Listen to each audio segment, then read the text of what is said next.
We are now ready to dive right into the session that is titled From Boardroom to Battleground, the Rise of Geopolitical Risk. I invite Matt Stafford, President International at Omnicom PR Group. Matt leads OPRG in Europe, Middle East and Africa, Asia Pacific, and Latin America regions. Matt is based out of Hong Kong. Welcome, Matt. And after his presentation, Arun Sudhaman will join him on stage to drive a conversation. Over to you, Matt. Well, hello, everyone. It's great to be back in India. I haven't been here for over a year. I used to come all the time when I worked with the wonderful team over there on that table, the Genesis Burson team. I've been working with them since 2005, I think it was, when I started working with Prima Sagar, the Queen of PR. Now the team is led by the wonderful Deepshika, who's just arrived and sitting down. We've got Dolly, we've got Bhuvnesh, Chad, my mate from New York's here. I didn't get to say properly goodbye to you all last year. I was placed on sudden garden leave and I didn't get to do it, so it's good to see you all this week and say goodbye. I'm now with the Omnicom Group, and I'm going to sort of take you through what the hell is Omnicom PR Group. You're probably wondering, what exactly does this include? Well, it includes 23 different agencies, very eclectic. Some of the obvious ones would be the big PR firms like Fleischmann, Hillard, and Ketchum, Porter Novelli, MMC. But then a lot of these other ones you may not be so familiar with, some of these brands. And they're a mix of lobbying shops, public affairs, campaign agencies that actually help politicians win elections. And now they're doing that for corporations as well. We've got management consulting firms, internal employee comms, all sorts of agencies there that make up the group that reports and is led by my boss, Chris Foster. And now his boss, John Wren, will be making an announcement soon, we expect, if the European Union approves the regulatory necessary paperwork to bring in a few more agencies into the PR group, which will be Weber Shandwick and Golan and De Vries. So that is what will make up OPRG. My role is to look after the EMEA region, APAC region, and the LatAm region. I'm currently in Asia, based in Hong Kong, but moving to London next year. So now you know what OPRG is. So, put this one up here too, just to let you know an example of one of those lobby shops, because it's relevant to you communicators, or we communicators, how we need to work more closely with our public affairs friends, whether we're working for agencies or whether you're working in-house. These two people here were the campaign leaders for Donald Trump last year. And I worked on that campaign with them in Florida. If I go back one, Mercury, where's Mercury? That's that one. FP1, these are the two. She led Mercury. Now she's the White House Chief of Staff, and Chris Lasavita, that's Susie Wiles, by the way, Chris Lasavita, FP1. So we work very, very closely now with public affairs, and that's going to be a theme of this topic on geopolitics. So, we've heard a lot about AI, haven't we, including this morning. Why? Because we need to learn. We need to learn really fast. There's a second area that I'm finding my clients are asking us, not as well known, but it's geopolitics.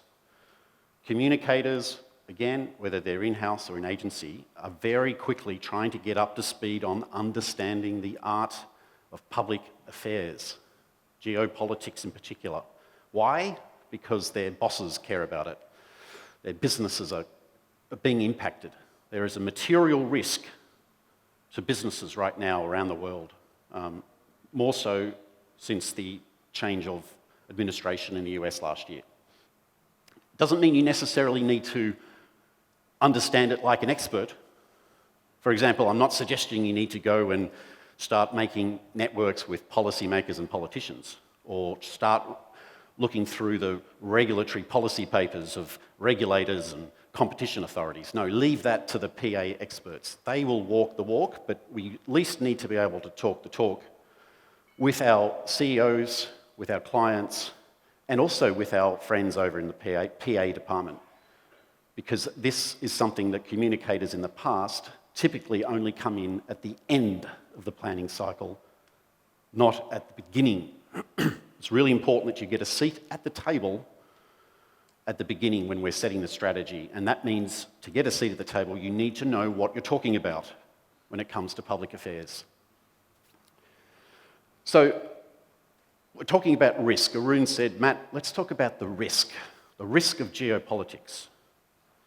A lot of clients say to me when I make a recommendation, Matt, what is the risk of doing what you're suggesting?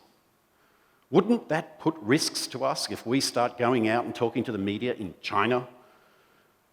Could that annoy our stakeholders in the United States if my CEO engaged in a public interview or at a public event?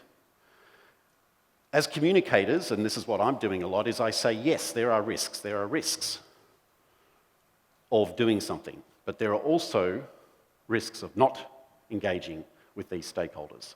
So sure, do your risk analysis on anything that we're recommending, but also do the risk analysis on not doing anything. And I can tell you that when we would do this 5 years ago, I would often say on that question, shut up, keep your head down, avoid, not any longer. The advice that we're giving our clients now, in many situations when it comes to geopolitics, is to engage. But to what extent? Do you keep your head down? Do you engage? Or is it a mix of both? So I think the Goldilocks effect is where it needs to come in here. I know this is very simplistic, right? Don't necessarily have to take Matt Stafford's advice and, oi, I just heard from this dude called Stafford from Omnicom and he said, we've got to get out there and talk. Not necessarily like that. Also, the old adage of keeping your head down might not necessarily be the right thing either. What is right for the tailored situation? And sometimes there's that middle ground approach. I can tell you that a lot of our clients now, particularly with China and the US, are engaging, but not necessarily publicly.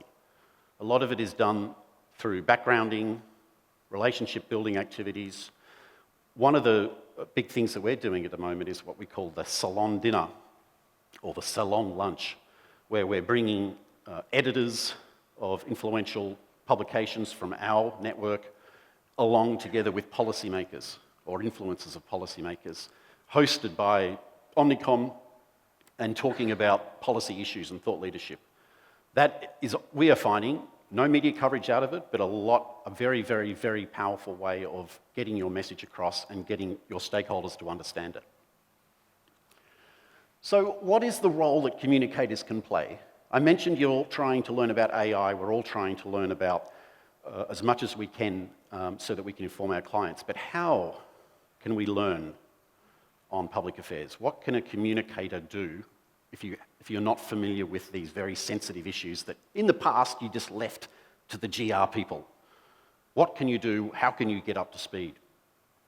So something that we're doing for clients and now also for our staff is we come up with a curriculum on the essentials for communicators. This is what you need to do yourself. Just like you're practicing AI and you're signing up to all these trainings, how many of you in this room have actually signed up to a Public Affairs 101 course?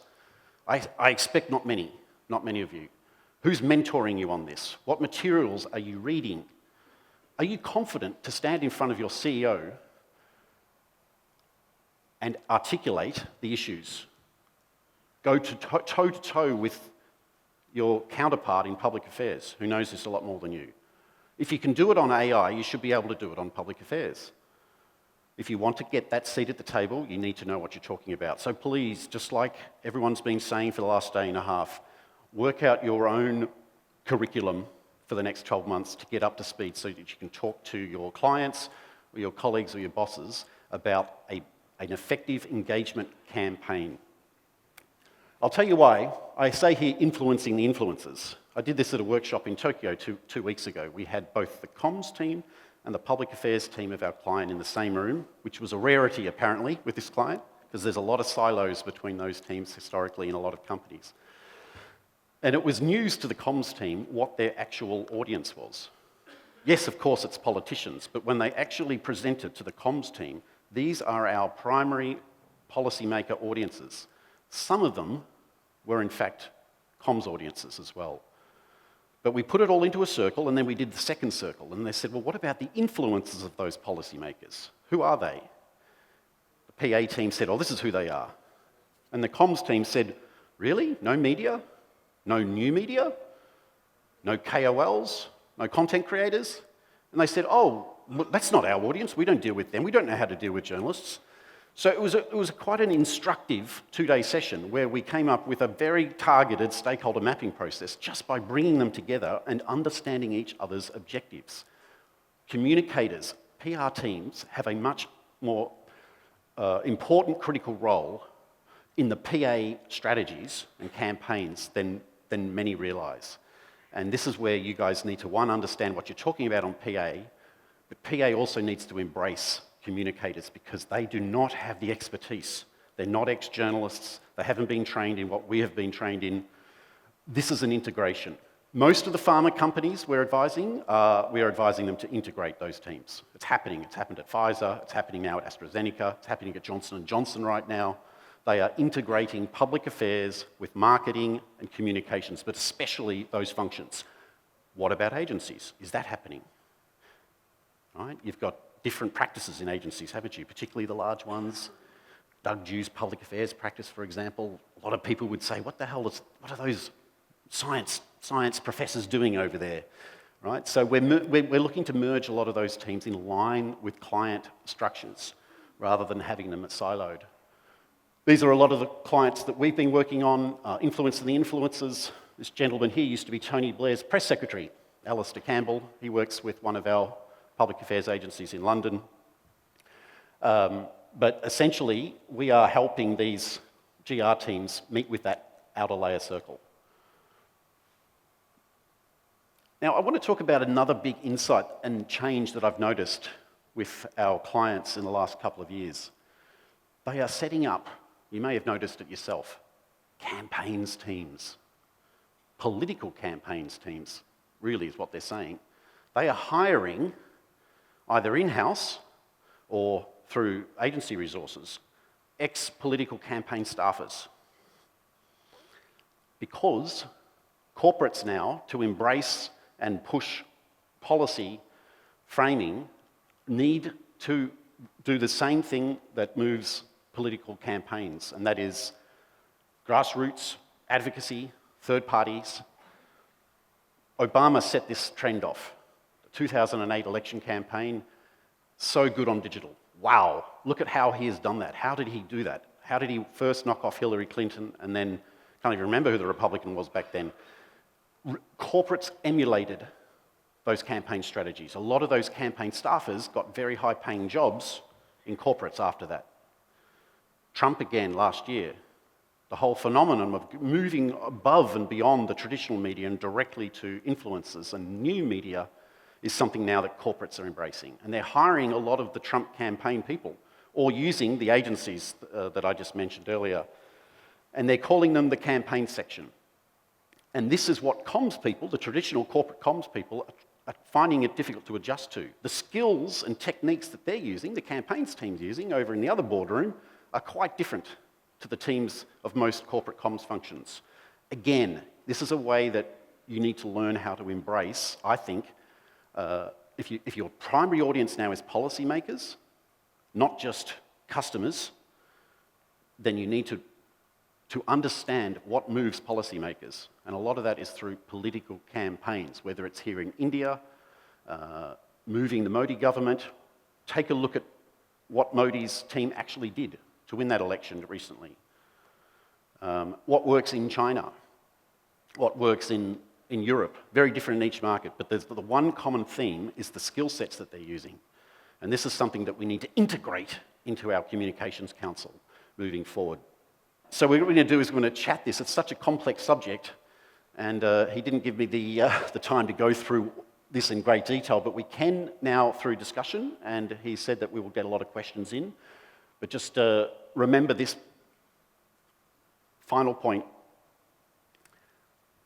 If we can get ourselves at the beginning of that discussion and repackage a communications campaign around the business, you can talk more to your CEO better when you talk in this language about how we can proactively embrace this and turn it into an opportunity to get what they ultimately want.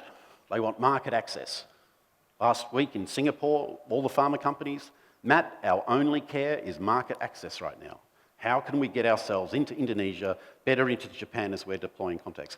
Well, a lot of what I've just been saying, we can help that. We can bring this to the centre to ultimately get that license to operate. Don't just think about it as risk on geopolitics, think about it as opportunity as well. Either way, whichever perspective you look at it, we, the communicators, need to be at the centre of business decision-making, strategic business decision-making, including with our public affairs friends. Don't wait until we just get the message or the email and say, hey, PR team, can you go and implement the strategy we've been working on for the last 5 weeks with the CEO? That is a failure on the comms team's part if we are not at the table helping to influence that. And I know that happens a lot with our clients. It's very frustrating to be just considered the executors, the implementers of a campaign that's been decided by the C-suite with no involvement from the communicators. So have a look at that, and then I'll finish that, Arun, now with this final thought, and over to you.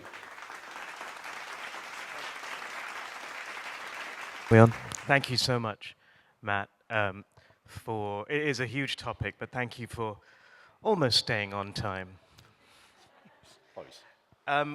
Okay, so we've got just about 9 minutes left, so I'm going to ask one question, then we'll go to the floor. So geopolitics, as you mentioned, it seems to have really risen up the agenda inexorably over the last, let's say, 5 years.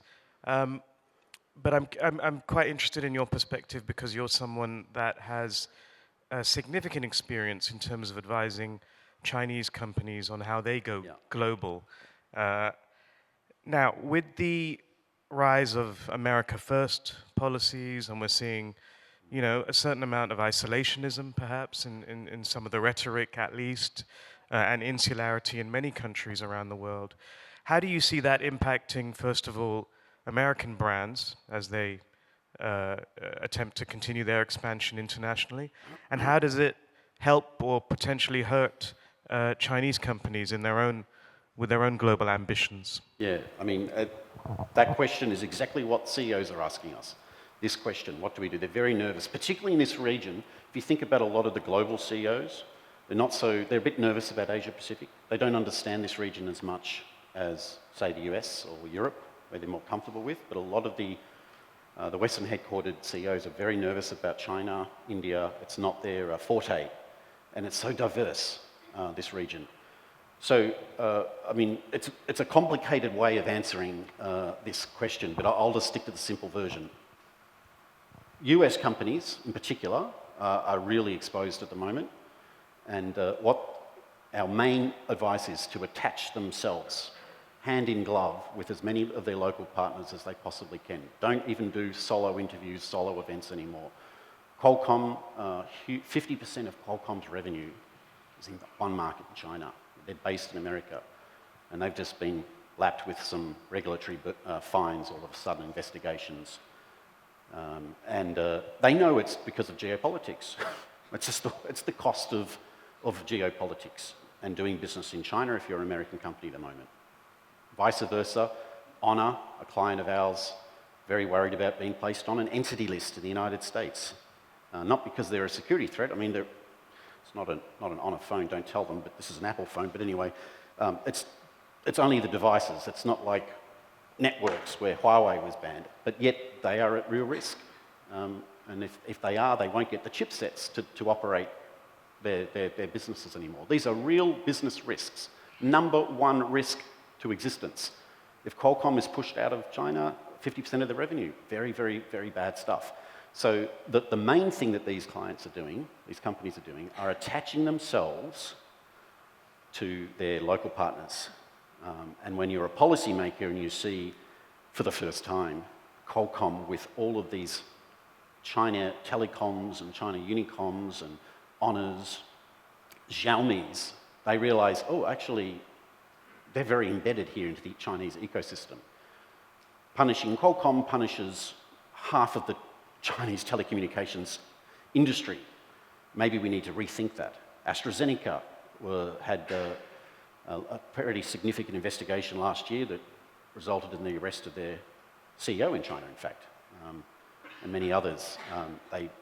They called me in to help guide them through that. And one of the issues there was they didn't do what I've just talked about prior. They didn't engage necessarily enough with the stakeholders. So when a crisis hits, they have to go on an education campaign at the last moment.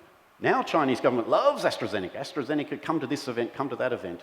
Now that they realise the contribution they're making, not only the economic contribution, but the contribution they're making to the healthcare system through their medicines is now invaluable. The R&D centre, the multi-billion-dollar R&D centre that they announced, all of a sudden, oh yes, now you're our friend, we need you now. So you need to shield yourselves as companies from geopolitics, and the only way to do that is to get off your bum and get out there and talk and engage. This old way of hiding and keeping your head down doesn't work anymore, regardless of market. You have to engage the Chinese and talk to them and bring your partners along to the meeting. Don't go and talk to them on your own. Bring your partners, your local partners with them. Same thing with the US companies. And I know it's extreme between US and China, but it's also India and China. Also very, very tricky at the moment. So Europe, not as bad, but still an issue. Questions for Matt, please, from the floor. Mike Klein from Strategic Magazine. I noticed with your portfolio of agencies, I actually used to work in political campaigns in the US, and I noticed you were talking about Susie Wiles and Chris Lascivita, excuse me, as members of one of your teams. I actually used to work alongside another agency that you own, GMMB, that works the other side of the aisle. To what extent do you need to consider partisanship as well as knowledge and access from the standpoint of how do you engage people and how do you work the local scene? Yeah, great question. So we have just as many Democrat-aligned agencies as we do Republican-aligned agencies, but it's just the nature of US politics, particularly with this president, that he's not going to trust some bipartisan randoms who have worked with Hillary Clinton in the past. If you want to engage Trump, you've got to bring in the loyalists, and Mercury and FP1 in particular are very strong with that. GMMB, when Biden was in power, they were kings of the castle, doing most of the Democratic campaign still, and they will be. And the election cycles, they switch, they change. The point to your question there is you've got to cover both. Trump's riding high now, but will the Republicans still have as much sway as they do now after the midterms, after the next presidential election?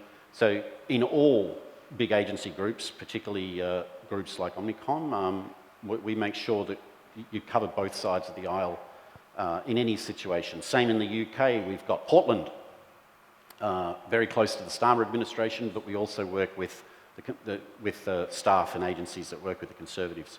Or in this case, who's the new kid on the block there? You need reform now in the UK, apparently. Reform. So we've got to catch up on those guys. So same thing in India. No matter where you are, you want to make sure you've got all sides of the aisle covered. Yep. Emma, can we get the mic? It's coming. Hi, Matt. Hi, Emma. Just a quick question. You cover such a vast area and so many different agencies. Where do you see growth coming from in regards to sectors and markets? Yeah, so good question. I've really only focused on 3 areas this year. I haven't even been here for 1 year yet, by the way. But having spent the first month or 2 looking at our strengths and weaknesses and where I think the clients are. In this region, there's 3. This is just my personal view. It's tech sector, it's healthcare sector, and then it's also corporate PA. These are the 3 that we've invested in heavily. Obviously, globally, I've left the Chad Lat stuff, the AI stuff, which is so essential. We're not going to try and reinvent our own versions out here. Omnicom's handling that. But in terms of where we're hiring talent, building up our expertise, like what I just said today about building up our geopolitical and public affairs capability, PA, health, tech. Now, when I move to London in the new year, it may be different. But certainly in this region, these are the 3. I would also add China and India going global if there was a 4th. So we find a lot of new business in that. And if you're in the Hong Kong offices or a Singapore office or a Delhi office, trying to diversify to multi-market work is a smart thing to do. And that means going for the global headquarters of the Asia giants. Matt, thank you so much for bringing us your insights. I'm afraid we're out of time. Thank you all so much.